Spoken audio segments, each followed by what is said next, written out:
It is a remarkable What piece is of wrong propaganda. with them? It is a remarkable What piece is of propaganda. wrong with them? Oh, I saw that.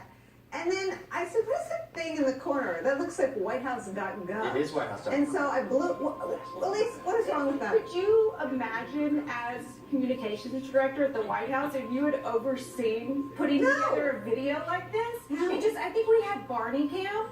I mean, Yeah. where, President Bush's dog at Christmas time, but this is just beyond. And the strangest part is the Destiny Productions, which is apparently the name of a film company out in LA, and they just inserted it into this video, and that poor production company has to have this attached to their name too. Poor production company. I'm guessing someone paid, I'm guessing the taxpayers paid for that. Yeah, I mean, every spring, thousands of high schoolers make prom proposal videos that have better dialogue and better production values than that video we just saw. But look, I think it does illustrate some point here, which is that the presidency and diplomacy is about dialogue, persuasion, conversation. President Trump showed he was an utter failure at that at the G7. Instead, he did the one thing he can do, which is sell condos, sell real estate. And he thought that this marketing video would be basically in lieu of diplomacy with Kim. And maybe he thinks he can Let's sell... watch that part. Let's watch that part. Wait, that's good. That's good. Let's watch that. They have great beaches. You see that whenever they're exploding their cannons into the ocean, right? So I said, boy, look at that. Wouldn't that make a great condo behind? And I explained, I said, instead of doing that, you could have the best hotels in the world out there. Come out. Think of it from a real estate perspective. You have some- From a real estate perspective. Wait, I gotta see it again. At the beginning, I think he says, when the cannons are going, when they're nuking their neighbors, when we're testing, hang on, I gotta see the beginning again. Go. They have great beaches. You see that whenever they're exploding their cannons into the ocean, right? So I said, boy, look at that. Wouldn't that make a great condo behind? And I explained, I said, instead of doing that, you could have the best hotels in the world right there. Think of it from a real estate perspective. You have South Korea, you have China, and they own the land in the middle. How bad is that, right? It's great.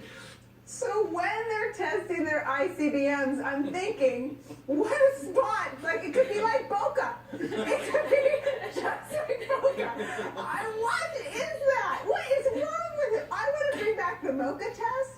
I want Ronnie Jackson under oath on Capitol Hill. What was that, Jeremy? He totally, one day in the Oval, he said to his people, we should really produce a video and make it like a Hollywood trailer. He's this, he's that, together. But how about while I was watching an ICBM test, the first thing I thought was, let's make Boca. That's right. Location. It opens a critical window into how Donald Trump views the world. He looks at it in transactional financial terms. He doesn't see an ICBM that could wipe out the United States. He sees that's some prime real estate, and maybe I can convince him to stop blowing up the ICBM. Yeah, I actually think the video was for him. I actually think the staff put together to convince him about that he could be a superhero in this dialogue with Kim Jong-un. And that's what this was all about. Really, they're trying to, I think, show him in a language and a communication strategy that he can understand. And every real estate CEO, every big CEO has movie-making fantasies, and I'm sure that Donald Trump thinks that, yes, he should produce this video to save the world. Let me ask you a serious question, though, to all of you. Where are the freaking grown-ups? How did that happen? I mean, the charitable explanation is that they know that Kim Jong is a fan of Western pop culture, and maybe they thought they would resonate. But yes, I agree. I mean, it is a degree of sort of absurd propaganda that we have not seen. And yes, I guess beaches of North Korea would be Mar-a-Lago. John Bolton, whatever you think of him, is not a man that permits something like that to happen on the world stage. Neither is Mike Pompeo. I mean, whatever you think of these men, and I don't think there were any women in that byline. What's going on with the grown-ups?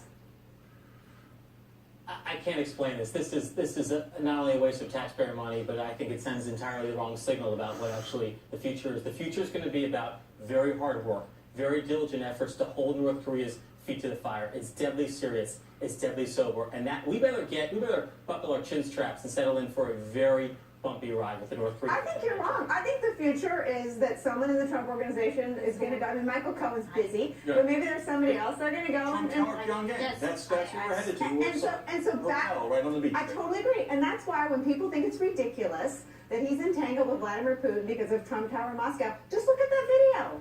Yeah. He has one I speed. mean, Elise said